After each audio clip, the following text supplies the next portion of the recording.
Greetings, future scholars of America. Welcome to part 2 of types of sentences. I'm your host, Mr. Barfield, and remember that you can pause, rewind, or fast forward this video at any time to get the best notes possible. Fun fact, this video will focus on basketball, just to make it accessible to the youth of America. Go Zags! Oh, and by the way, here's an Easter egg for this video. If you can correctly identify the number of GU basketball games that Mr. Barfield attended in his 4 years at Gonzaga, I'll give you a special doorbuster prize. All right, good luck.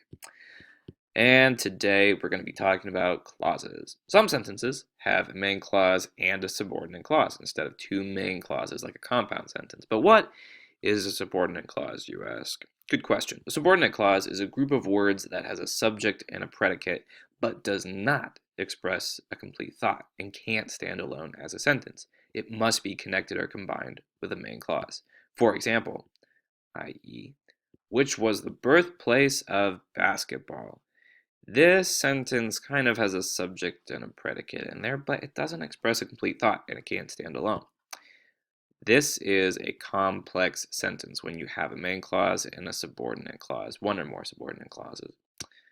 An example, many basketball fans visit Springfield, Massachusetts, comma, which was the birthplace of basketball. Here you have the main clause separated by a comma from the subordinate clause.